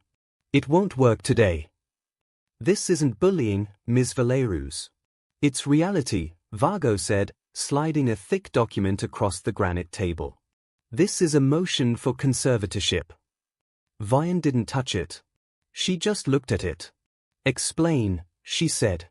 "It outlines the family's concerns regarding your ability to manage the Valerius Trust," Vargo said confidently. "You have no financial background. You have a history of instability, we have your clinic records, by the way. And you have demonstrated poor judgment by hiding the heirs in poverty for 2 years." "Poverty?" Vianne raised an eyebrow. "We had a roof. We had food. We had love. I know those are foreign concepts to this family, but they hardly constitute neglect." "You denied them their birthright." Othella snapped. "You denied them security. If anything had happened to them in that hovel, you would have been criminally liable." "The motion proposes a compromise," Vargo continued smoothly. "You retain physical custody of the children. You get a generous monthly stipend, $10,000 a month. In exchange, you sign over the voting rights of the trust and the financial guardianship to Othella Valerius until the boys turn 18. Lysander shifted uncomfortably. Vianne, it's a good deal. You won't have to worry about money. You can just be a mom. Vianne looked at Lysander. Just a mom. That's all you ever thought I was, isn't it? She turned back to Vargo. And if I refuse? Then we file this motion in court, Vargo said, his voice dropping to a threat. We air your medical history. We drag you through a custody evaluation. We paint you as a bitter ex-wife using the children as pawns. The press will turn on you. And the judge, well, judges in this town tend to have lunch with Othella. The room was silent. It was a classic ambush. Sign the paper, lose the power, keep the kids. Fight the paper, risk losing everything. Othella smiled. It was the smile of a cat that had cornered a mouse. Be smart, Vianne. You aren't built for this world. Sign the paper. Go buy yourself a nice house. Let the adults handle the business. Vianne looked at the document. She reached out and placed her hand on it. Then, she laughed. It was a soft, genuine laugh. It unsettled Vargo. You know, Vianne said, looking up. I spent last night reading. Not the tabloids. The trust bylaws. Mr. Sterling sent over the full PDF. She looked at Sterling. Section 12, paragraph C, conflict of interest. Sterling's eyes widened behind his glasses. He nodded slowly. What is she talking about? Othella demanded. The bylaws state, Vianne said, her voice steel, that no individual may serve as financial guardian if they are currently under investigation for embezzlement or fraud against the trust. Othella scoffed. I am not under investigation. Not yet, Vianne said. She reached into her red blazer and pulled out a small, battered USB drive. She slid it across the table toward Mr. Sterling. 2 years ago, Vianne said, Lysander left his laptop logged in at home. He was always careless with security. I was just a mom, so he didn't think I'd understand the spreadsheets I saw. She looked at Othella, whose face had gone chalk white. I saw the transfers to the shell company in Panama, Othella, Vianne said quietly. The consulting firm that doesn't exist. I saw how you were draining the liquidity to cover your personal losses in the futures market. I downloaded the ledger before I left. Just as insurance. Vargo stopped smiling. He looked at his client. Othella? Is this true? She's lying. Othella shrieked, standing up. It's a fabrication. Mr. Sterling, Vianne said coolly. That drive contains the metadata. Dates, times, IP addresses. It proves Othella Valerius has been stealing from the trust, stealing from my sons, for 5 years. Vianne leaned forward, her hands flat on the table. So, here is my counteroffer, Vianne said. You are going to withdraw this motion for conservatorship. You are going to resign from the board, effective immediately, citing health reasons. And you are going to move to the guest cottage at the edge of the estate, because I am moving into the main house with the boys next week. You can't. Othella gasped. It's my house. It's trust property, Vianne corrected. And as the guardian of the heirs, I decide who lives there. You're evicted, Othella. She turned to Vargo. And Mr. Vargo? If you file a single motion against me, I hand this drive to the SEC and the district attorney. Othella won't just lose her house. She'll go to prison. And since you're her lawyer, they might start asking what you knew about the Panama accounts. Vargo closed his briefcase. Instantly. My client, Vargo said, his voice devoid of emotion, will take the deal under advisement. You're fired. Othella screamed at Vargo. Do something. I am doing something, Vargo said, standing up. I'm avoiding an indictment. Good day, Ms. Valerius. Vargo walked out. Othella stood trembling, looking at Vianne. The power had shifted. Completely. Irrevocably. You wouldn't, Othella whispered. You wouldn't send the father of your children's grandmother to prison. Try me, Vianne said. She stood up. She smoothed her red suit. I expect the main house to be vacated by Friday, Vianne said. The boys need a yard to run in. And Othella? Leave the furniture. It belongs to the trust. Vianne turned and walked toward the elevator. Lysander sat frozen, staring at the woman he had thrown away. She was terrifying. She was magnificent. Vianne! Lysander called out as the doors opened. Vianne paused. I can help you move in, Lysander offered weakly. Vianne looked at him. No, Lysander, she said. But you can help your mother pack. She has a lot of baggage. The elevator doors slid shut, sealing Vianne inside. Back in the conference room, silence reigned. Then, slowly, Mr. Sterling picked up the USB drive. Well, Sterling said, looking at Othella with a cold, professional detach. I believe we have an audit to conduct. Othella sank into her chair, putting her head in her hands. The Queen was dead. Long live the Queen. But as the elevator descended, Vianne didn't smile. She leaned against the metal wall, her heart hammering against her ribs. She had played her ace. She had used the nuclear option. She was safe. For now. But she knew Othella. She knew that a cornered animal was the most dangerous kind. Othella wouldn't attack legally anymore. She couldn't. Which meant the next attack wouldn't be in a boardroom. It would be personal. Vianne clutched her phone. She needed to get back to the boys. The war wasn't over. It had just changed battlefield 0.3 as the iron gates of the Valerius estate did not squeak when they opened. They swung inward with a silent, hydraulic sigh, admitting the new regime. It was moving day. But unlike the carefully choreographed ballets of movers that usually service the zip code, this arrival was a convoy of beautiful contradictions. Leading the pack was the armored SUV provided by the trust. Following it was a sensible, mid-range moving truck carrying Vianne's modest furniture. And bringing up the rear was a pizza delivery car, because Vianne had promised the triplets a picnic in the castle. Vianne stepped out of the SUV. She stood on the gravel driveway, looking up at the facade of the main house. It was a limestone behemoth, a mixture of French Renaissance and cold intimidation. For 2 years, she had lived here as a guest, a ghost, an unwanted accessory. Today, she held the keys. Big house! Leo shouted, scrambling out of the car seat. Big door! Elio agreed. Run! Xander concluded. The triplets took off across the manicured lawn, 3 tiny missiles in denim overalls targeting the pristine landscaping. Waiting on the front steps was the staff. They were lined up like soldiers awaiting inspection.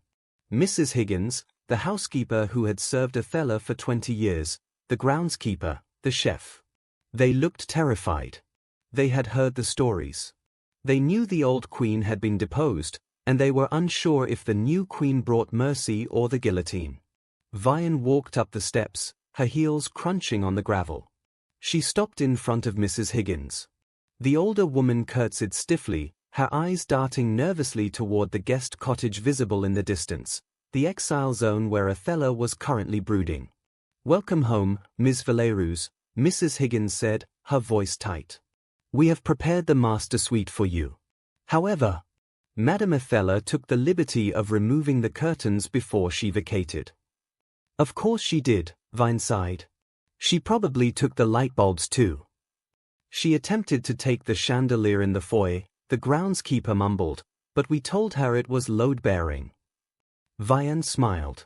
It was a genuine, warm smile that seemed to confuse the staff. Thank you, everyone, Vianne said. Relax. At ease. I am not Othella. I don't care if the silverware is polished to a mirror finish every Tuesday. I care that my sons are safe, happy, and fed.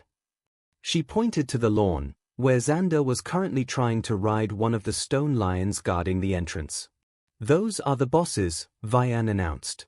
If they want to build a fort in the formal living room using the couch cushions, the answer is yes.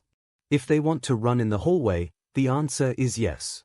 This is not a museum anymore. It's a home. The staff exchanged glances. Shoulders dropped. A visible wave of relief washed over the lineup. Now, Vianne said, clapping her hands. The pizza is here.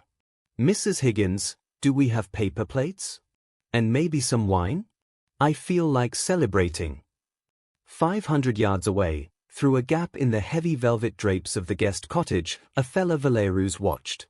The guest cottage was charming by normal standards, a 3-bedroom Tudor structure that would sell for $2 million on the open market. But to Othella, it was a prison cell. It was cramped. It smelled of cedar and defeat. She watched the pizza delivery boy walk up the steps of her house. She saw Vianne laughing with the staff, her staff. She saw the triplets, those chaotic little usurpers, climbing on the statuary she had imported from Florence. Barbarians, Othella hissed, letting the curtain fall back. She turned to the room. It was piled high with boxes. She hadn't unpacked. She refused to unpack. Unpacking was an admission of permanence, and Othella Valerius did not accept defeat. She only accepted intermissions. Sitting in a wicker chair in the corner was Lysander. He looked tired. He was caught between two worlds, the main house where his sons lived, and this cottage where his mother plotted. You should go over there, Lysander said quietly. Vianne invited us for pizza. Pizza, Othella spat the word like a curse. I would rather starve. Do you see what she is doing, Lysander? She is dismantling our dignity. Eating greasy dough on the front steps like tourists. She's happy, mother, Lysander said. And the boys are happy. Isn't that what matters? The trust is secure. The stock is up. The trust is compromised. Othella snapped. She has the drive, Lysander. The USB drive. She walked over to him, her eyes manic. She thinks she has checkmated me, Othella whispered. She thinks that because she has proof of a few creative accounting maneuvers, that she owns me. But she is careless. She is a novice. She beat you, mother, Lysander said wearily. She found the accounts. She has the leverage. Just let it go. Enjoy your retirement. I am 62 years old. Othella shrieked. I do not retire. I reign. She grabbed Lysander's arm. Her grip was surprisingly strong. Tomorrow night, Othella said, her voice dropping to a conspiratorial hiss. The Foundation Gala. It's the first major event she's hosting. The press will be there. The board will be there. She will be distracted. So, Othella said. The drive is in the wall safe in the master bedroom. I know the combination because she hasn't changed it yet. She's too sentimental. She's using your old birthday. How do you know that? Because I tried the door code yesterday and it worked, Othella admitted without shame. I couldn't get into the safe because the house alarm triggered, and I had to leave. But during the gala, the alarms will be bypassed for the guests. Mother, no, Lysander pulled his arm away. You want me to steal from the mother of my children? I want you to liberate us. Othella pleaded. If we get that drive back, her leverage is gone. We can countersue. We can argue the evidence was fabricated. We can get the conservatorship. We can take the boys back, Lysander. We can raise them properly. No more pizza. No more public schools. Lysander looked at his mother.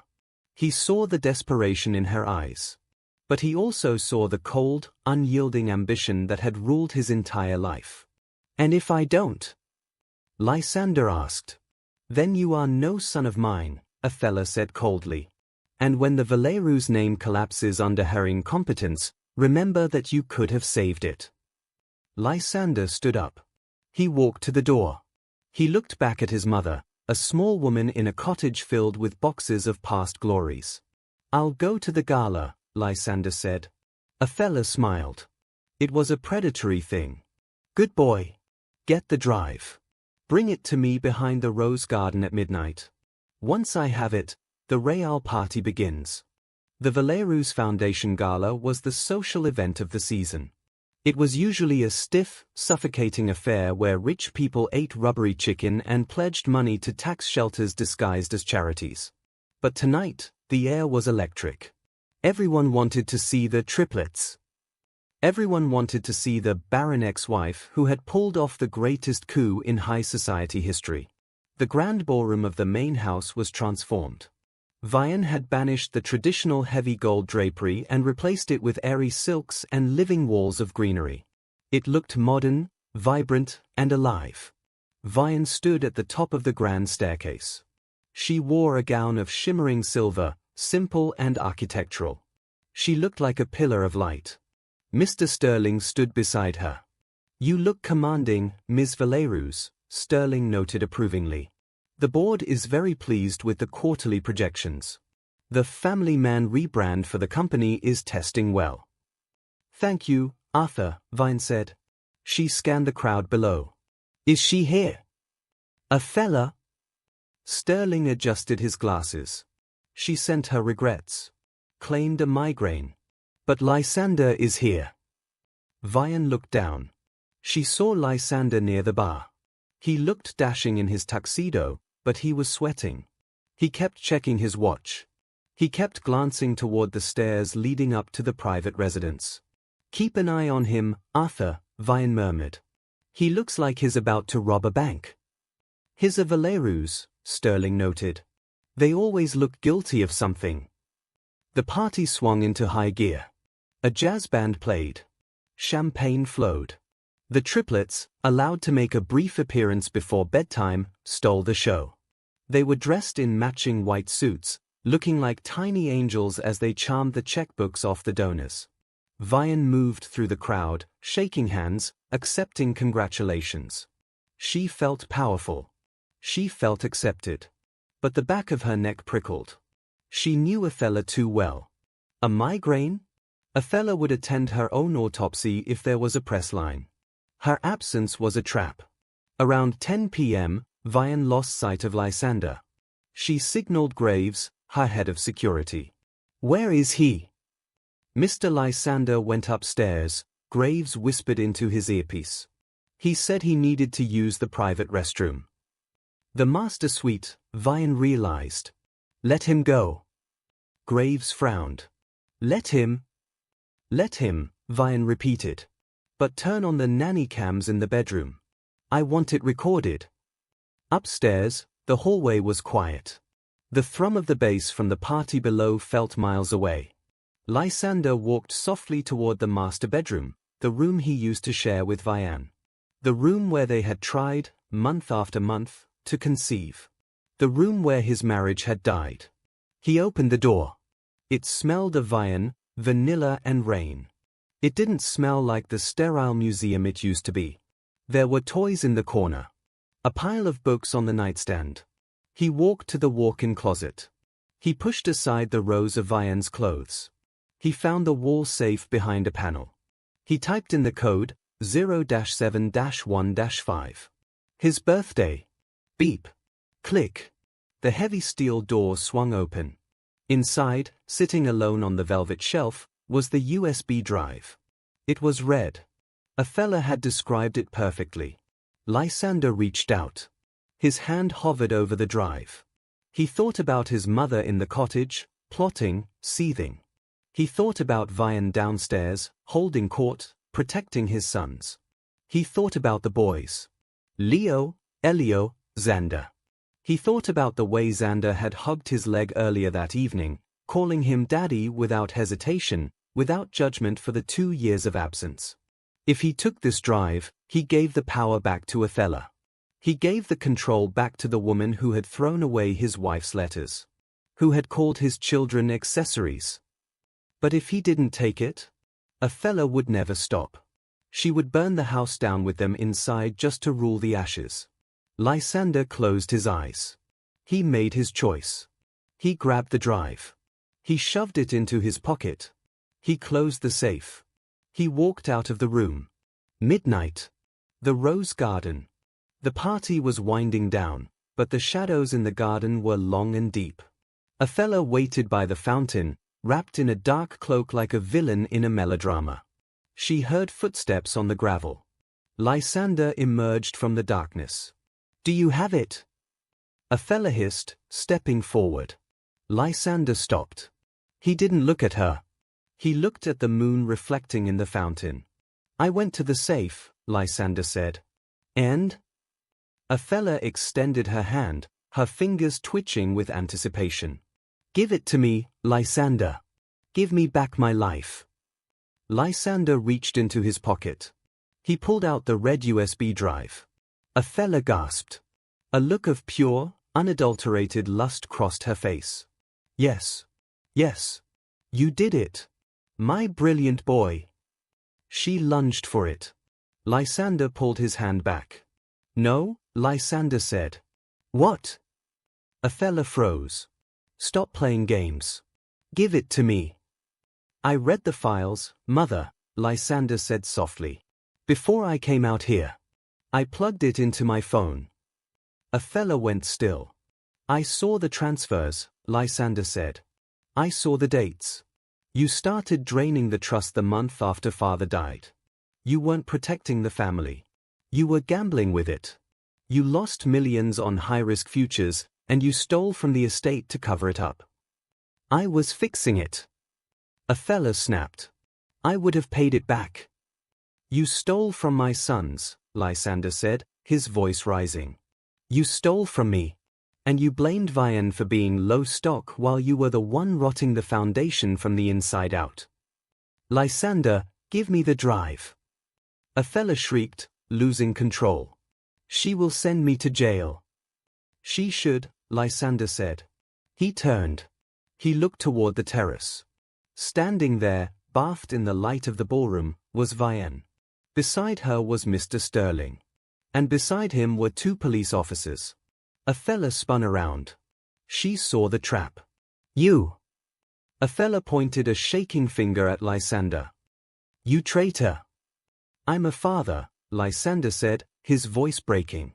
"Finally. I'm a father first, and a son second."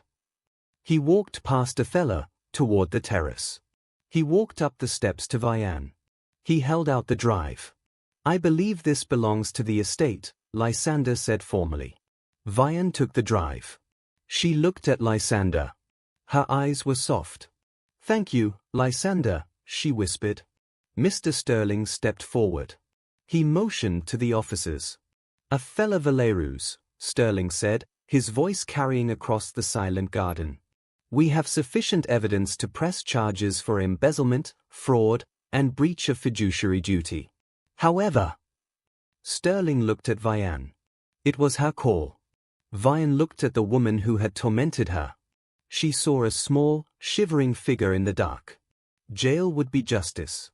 But jail would also be a scandal that would follow the triplets for the rest of their lives. The boys. Always the boys. "No police," Vianne said. The officers stopped.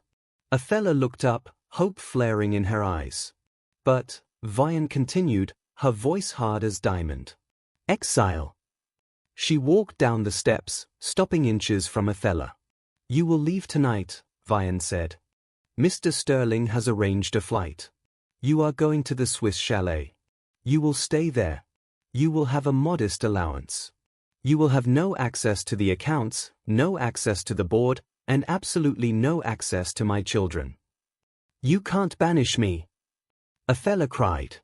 "This is my home." "This is the heir's home," Vianne corrected. "You are just a trespasser. If you ever set foot on this property again, or if you ever try to contact Lysander or the boys, I will hand this drive to the district attorney. And you won't go to Switzerland. You'll go to a cell." Vianne turned to the officers. "Escort her to the car. She doesn't need to pack. We'll ship her things." "Lysander!" Othella screamed, as the officers took her arms. "Do something. I am your mother." Lysander stood next to Vianne. He didn't look away. "Goodbye, mother," Lysander said.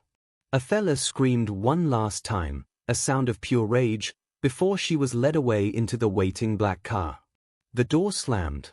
The car drove off, tail lights fading into the night. The silence that followed was profound. The crickets chirped. The fountain bubbled.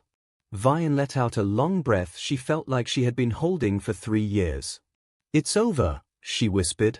The sun was shining on the Valerius estate. It was a bright, warm Saturday. The formal rose garden, once a place where no one was allowed to walk, was now a construction zone. But not for a building. For a massive, wooden pirate ship playset. Vianne sat on the terrace, drinking iced tea. She wore jeans and a t-shirt. Her laptop was open, she was reviewing the trust's philanthropic grants for the year. "More slide!" Elio yelled from the ship. "Faster!" Xander commanded. Lysander was pushing them on the swings. He looked healthier. He had lost the haunted look. He was working at the company now, not as a figurehead, but in the archives, learning the business from the ground up under Sterling's tutelage. He came over every weekend. He was learning to be a dad. He walked up to the terrace, wiping sweat from his forehead. "They have unlimited energy," Lysander laughed. "I think Xander is solar-powered." "It's the Valerius stamina," Vianne said, smiling. "Or the sugar from the juice boxes." Lysander sat down opposite her. He looked at the laptop. "How's the foundation?" "Good," Vianne said. "We're funding a new wing at the Children's Hospital. And a grant program for single mothers. I thought that was appropriate." Lysander nodded. He looked out at the boys. "Have you heard from her?" Lysander asked quietly. "Sterling gets a report once a month," Vianne said. "She complains about the cold in the Alps. She complains about the cheese. But she stays put." "She sends letters," Lysander said. "To me." "I know," Vianne said. "Do you open them?" Lysander shook his head. "No. I put them in a box. Maybe one day, when the boys are older, if she's changed. But not now." He looked at Vianne. "You saved us, you know," Lysander said. "Not just the money. You saved the family. You turned this mausoleum into a home." Vianne closed her laptop. She looked at the estate. The windows were open. She could hear music playing from the kitchen where Henri was teaching the boys how to make pizza dough. She thought about the girl she used to be, the one who was afraid to speak, afraid to take up space. That girl was gone. In her place was a woman who had walked through fire and carried her children to the throne. "I didn't do it for the family, Lysander," Vianne said softly. "I did it for them." She pointed to the boys. Suddenly, Leo came running up the steps. He was holding a worm. "Mommy! Look! A snake!" Leo yelled, delighted. "That is a worm, baby," Vianne laughed. "Please do not bring the snake into the house." "Grandma said snakes are bad," Leo said, pausing. Vianne and Lysander froze. "Which grandma?" Vianne asked carefully. "Grandma Higgins," Leo said, pointing to the housekeeper who was folding towels by the pool. "She said snakes eat toes." Vianne laughed. It was a free, happy sound. "Grandma Higgins is right," Vianne said. "Go put him back in the dirt." Leo ran off. Vianne stood up. She walked to the edge of the terrace. She looked out over her kingdom. The flowers were blooming. The gates were open. The fear was gone. She touched the locket around her neck. Inside was a picture of the 3 boys. The grandfather clause had been designed to protect the money. But in the end, it had protected the only thing that really mattered. Vianne Valerius took a sip of her tea. "Henri," she called out. "I think we need more ketchup." From inside the house, a chorus of happy shouts answered her. The dynasty was safe and happy. And that is exactly how you serve revenge, cold, calculated, and with a side of extra ketchup. Vianne didn't just win the war, she completely rewrote the rules. From a cramped apartment to the head of the Valerius Empire, she proved that sometimes, the best man for the job is a mom. We really hope you enjoyed the story. If you found this story satisfying, please give this video a huge thumbs up. It really helps the channel grow and lets us know you want more stories like this. Now, I want to hear from you in the comments. Do you think Vianne was too easy on Othella by sending her to the Alps? Or did Lysander deserve more punishment for being so weak? Let us know your thoughts down below. We read every comment. If you haven't already, make sure to hit that subscribe button and turn on the notification bell so you're the first to know when our next drama drops. And if you have a friend who loves a good revenge story, share this video with them. Thanks so much for watching and spending your time with us. We will see you in the next story.